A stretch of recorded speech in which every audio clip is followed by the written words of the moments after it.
selamanya. Ku mau cinta Yesus selamanya. Meskipun badai silih berganti dalam hidupku, ku tetap cinta Yesus selamanya. Ya Aba, Bapa, ini aku anakmu, layakkanlah seluruh hidupku. Kasih karunia dan damai sejahtera dari Allah Bapa kita dan dari Tuhan Yesus Kristus menyertai kamu. Amin. Shalom Bapak, Ibu, Saudara-saudari yang dikasihi Yesus Kristus. Kebenaran firman Tuhan Allah Bapa bagi kita terkandung dalam surat 1 Timotius 1 ayat 5. Tujuan nasihat itu ialah kasih yang timbul dari hati yang suci, dari hati nurani yang murni, dan dari iman yang tulus ikhlas. Rasul Paulus memberi nasihat kepada Timotius yang adalah anak rohani yang sekaligus ditetapkan oleh Rasul Paulus untuk melanjutkan pelayanan yang sudah ia mulai di kota Efesus. Berhubung Paulus melanjutkan pelayanannya di daerah Makedonia, maka dia menugaskan Timotius menjadi pemimpin jemaat bagi orang-orang yang percaya kepada Yesus Kristus di kota Efesus. Nasihat Rasul Paulus kepada Timotius dimaksudkan untuk disampaikan kepada orang-orang yang percaya kepada Yesus Kristus yang tinggal di kota Efesus. Rasul Paulus mengingatkan pentingnya orang Kristen itu tidak sibuk dengan ajaran-ajaran yang lain yang bisa mempengaruhi orang Kristen itu sendiri menjadi tidak percaya akan kebenaran Injil yang telah diajarkan. Yang kedua, orang Kristen sebaiknya menjauhkan diri dari perdebatan mengenai dongeng, lalu menjauhkan perdebatan dari mengenai silsilah atau asal usul. Yang ketiganya hanya menyebabkan orang Kristen akan tampil menjadi pembawa keributan, pembawa konflik, perdebatan yang berakhir pada konflik. Dan sangat mungkin orang Kristen yang sibuk dengan perdebatan yang demikian justru bukan semakin mengerti apa yang ia imani, melainkan justru sebaliknya memilih untuk meninggalkan iman kekristenan itu.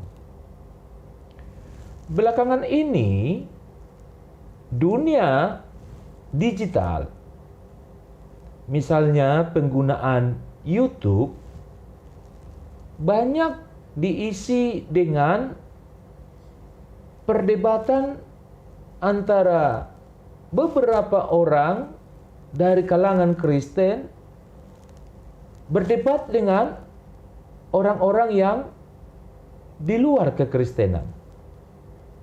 Yang lebih memprihatinkan adalah ketika orang Kristen itu sendiri yang sibuk mengevaluasi, memberi argumentasi terkait dengan ajaran yang ada di agama yang lain. Nah, bagaimana kita seharusnya menyikapi hal yang demikian?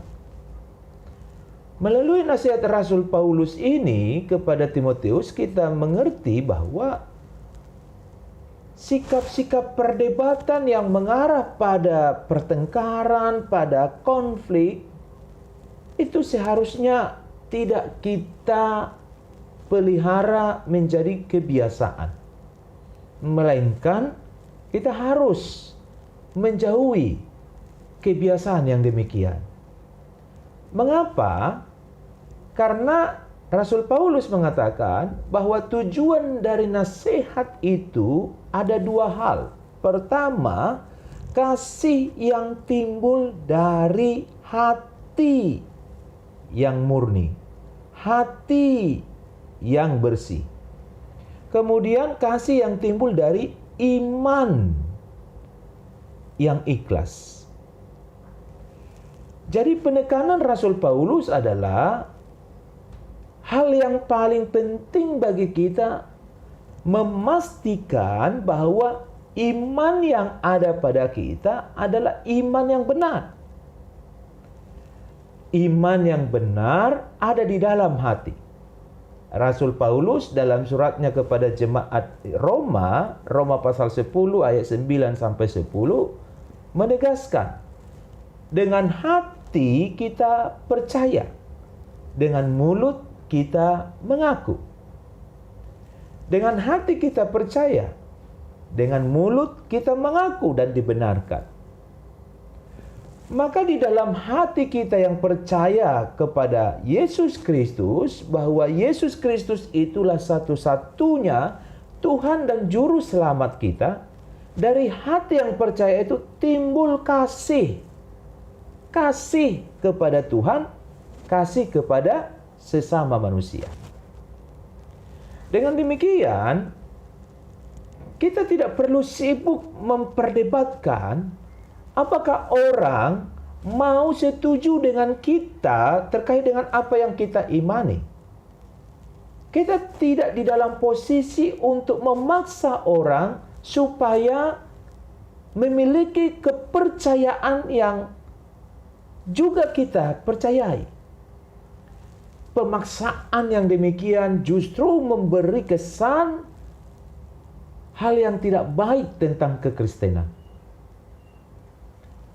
Nah, yang terpenting bagi kita menurut Rasul Paulus adalah marilah kita memastikan bahwa di dalam hati kita ada iman, ada percaya yang sungguh-sungguh sepenuhnya kepada Yesus Kristus. Tidak ada keraguan, tidak ada kesangsian. Jika orang bertanya kepada saya, apakah yang membuat Anda bertahan sebagai orang Kristen? Bahwa apapun pengaruhnya, godaannya, bahkan ancamannya, Anda tidak akan tercabut dari kekristenan Anda. Maka saya akan menjawab, saya mempercayai Yesus Kristus itulah Tuhan dan Juru Selamat saya. Saya mempercayai Dia telah mati pada kayu salib di Golgota karena dosa saya. Dan juga demi keselamatan saya dari kebinasan yang kekal itu. Oleh karena pengorbanannya yang begitu besar, maka saya pun mempertahankan iman kepadanya.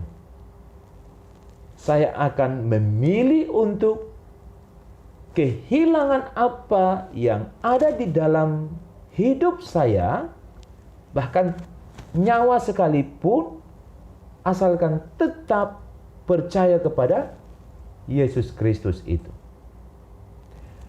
Penegasan yang demikian tentu itu adalah pertanggungjawaban kita kepada setiap orang yang meminta, orang yang bertanya mengenai apa yang kita imani.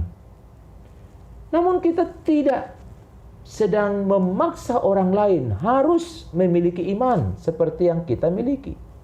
Yesus sendiri pun tidak memaksa orang untuk percaya kepadanya.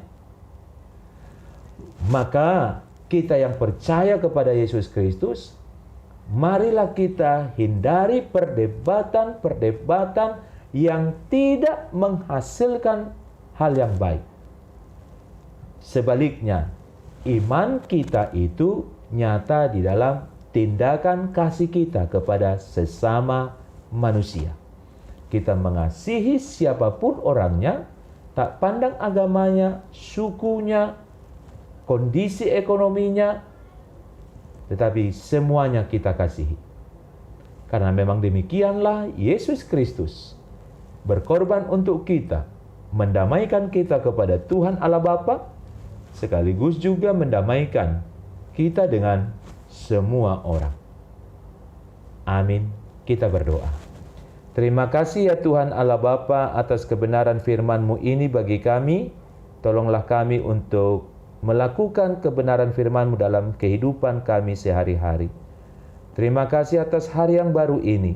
Kami percaya kebutuhan dan keperluan kami secara jasmani dan secara rohani Tuhan juga telah sediakan. Berkatilah semua yang kami kerjakan Bapa, sehingga kami memperoleh rezeki, kami memperoleh semua hal yang bermanfaat dalam kehidupan kami. Dan pakailah kami menjadi saluran berkat-Mu bagi keluarga kami, bagi orang-orang di sekitar kami. Berkati saudara-saudara kami yang berulang tahun kelahiran dan berulang tahun pernikahan pada hari ini. Karuniakanlah kepada mereka umur panjang, kekuatan, kesehatan. Terima kasih ya Bapa, lawat dan berkati masyarakat Indonesia ini. Berkatilah juga banyak orang yang bergumul, menderita sakit, beri kesembuhan, beri penghiburan bagi yang berduka cita, berilah kekuatan bagi yang merasa lemah. Kuatkan, teguhkan hati orang-orang yang ragu-ragu, yang bimbang, yang cemas. Biarlah semua orang boleh merasakan damai sejahtera Tuhan dan kehidupan yang berlimpah berkat Tuhan. Terima kasih ya Bapa, dalam Yesus Kristus kami memohon dan bersyukur kepadamu. Amin.